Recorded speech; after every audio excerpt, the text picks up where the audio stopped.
OK.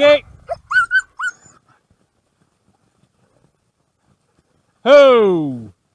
Ho! Woo! OK.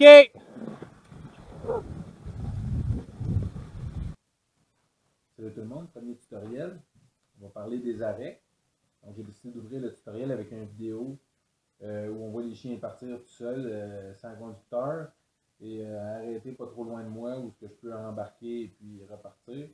C'est juste pour démontrer qu'il est possible de mettre l'emphase sur la commande à un point où ce que elle prévaut par-dessus tout. On n'a pas besoin d'utiliser des moyens mécaniques pour arrêter une équipe.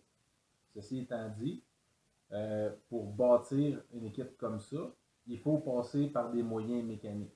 Donc, on va utiliser, pour ceux qui ont des grosses équipes, là, à l'automne, ils vont prendre des 4 roues, puis des petites équipes là, de trottinettes ou vélo, etc. Là. En général, c'est des équipes de 2 chiens, donc, ou un chien, peu importe. Plus l'équipe est petite, plus c'est facile d'arrêter les chiens de façon physique. Pourquoi c'est important d'être capable d'arrêter les chiens de façon physique? C'est pour donner de l'efficacité à notre commande. Donc, quand on dit wow, on essaie d'arrêter les chiens le plus tôt possible, pas tirer ça wow, wow, wow, wow, wow. Ça enlève l'efficacité à la commande. Donc, moi, à l'automne, ce que j'aime faire, là, c'est vraiment, je le dis seulement qu'une fois pour donner beaucoup d'emphase à mon arrêt. Puis avec les 4 roues, là, quand je dis wow, wow, ça arrête. Puis en dedans d'une semaine, habituellement, là, les chiens l'assimilent assez vite. Puis il faut que je prenne mes breaks pour ne pas rouler ces chiens. Parce qu'eux, ils arrêtent, puis 4 roues avancent encore. Donc, c'est là l'importance de vraiment être sharp sur la façon dont on commande les chiens. On nous demande d'arrêter, on les arrête. On ne fait pas étirer la sauce. De cette façon-là, ce qu'on fait, c'est qu'on crée le succès des chiens face à ce qu'on leur demande. Idéalement, là, quand on commence à vouloir mettre l'emphase sur l'arrêt, on va éviter de demander aux chiens d'arrêter dans des situations où l'exécution de l'arrêt est improbable. Disons, dans une grande côte qui descend de façon très abrupte, si tu sais déjà que les chiens sont emballés, sont excités au bout, puis là, tu as un chien que tu veux démêler sa torgue, ben, tu vas peut-être attendre d'être dans un endroit plus d'adon pour la démêler, pour justement t'assurer que quand tu demandes l'arrêt, tu l'as automatiquement. Une fois l'équipe arrêtée, ce qu'on veut faire, c'est réussir à étirer le temps d'arrêt le plus longtemps possible sans que les chiens s'énervent et cherchent à repartir d'eux autres mêmes. On veut vraiment apprendre aux chiens à rester. Pour apprendre aux chiens à rester, il faut créer les circonstances qui vont faire leur succès. Donc, ne pas attendre que les chiens essaient de repartir d'eux autres mêmes avant de les laisser partir. Donc, le premier exercice ici d'arrêt, on va demander aux chiens d'arrêter. Ho! Tous les chiens se tournent vers nous. On a l'attention de l'ensemble de l'équipe, ou à peu près. Il y en a qui vont en profiter pour faire le petit pipi. Mais on voit que les chiens ne cherchent pas à repartir. Ils attendent le cue. On n'attendra pas que les chiens commencent à s'exciter d'eux autres mêmes pour aiguiser leur patience, les rendre plus patients. On va s'assurer que c'est nous qui leur disent le go, pas eux qui s'essayent. OK! Donc on dit le go. Les chiens, il n'y en a aucun qui s'est mis à toquer pour partir. Là. C'est vraiment, ils ont vraiment parti sur le cue. Oh! On réarrête. Les chiens nous regardent, on a toute leur attention. OK! Ils repartent. Oh! Ils arrêtent. Ils nous regardent. Prête? OK! Ils repartent. Oh!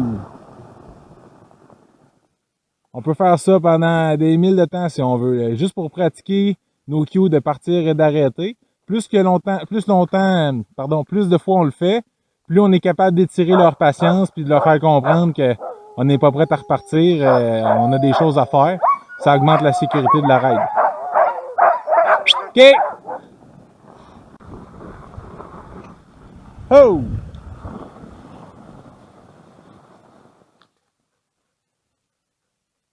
OK!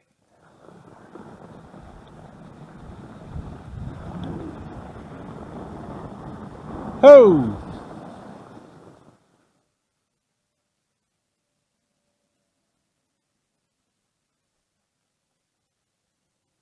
OK.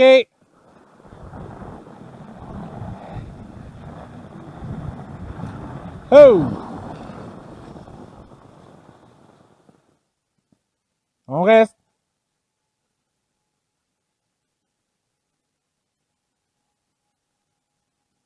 OK. Donc, à chaque arrêt, on étire le temps d'attente pour étirer la patience des chiens. Plus on répète l'exercice, plus les chiens comprennent qu'il faut qu'ils attendent le cue avant de partir. Donc, quand on fait ces exercices-là, des exercices d'arrêt, les chiens apprennent 3 choses. 2 qu'on veut, et 1 qu'on veut pas. Première des choses qu'ils apprennent, c'est à arrêter quand on dit wow. Et deuxième des choses qu'ils apprennent, c'est la patience, qui s'étire au fur et à mesure de l'entraînement, on va arriver à étirer leur patience de plus en plus. Donc, ils apprennent à patienter. La troisième des choses qu'ils apprennent, c'est quand le traîneau devient plus pesant, on arrête. Cette chose-là, on ne veut pas qu'ils l'apprennent. Mais il faut passer par là pour être capable de les apprendre à arrêter. Donc, dans une des prochaines capsules, je vais vous apprendre comment dissocier ça. Le fait que quand ça devient pesant, il faut arrêter, on veut défaire ça. C'est un élément qui va nous nuire quand va venir le temps de monter des côtes. Parce qu'on va commencer une ascension d'une côte. Les chiens vont avoir l'impression que le traîneau devient plus pesant parce qu'on monte. Ils vont se dire, ah, il veut sûrement arrêter. Mais non, on ne veut pas arrêter, on veut continuer d'avancer. Donc, pour briser cet effet négatif-là, je vais vous montrer dans la prochaine capsule, c'est ça, des exercices pour renforcer le fait que ce qui prévaut, c'est la commande et non ce que le chien ressent au travers de la planche.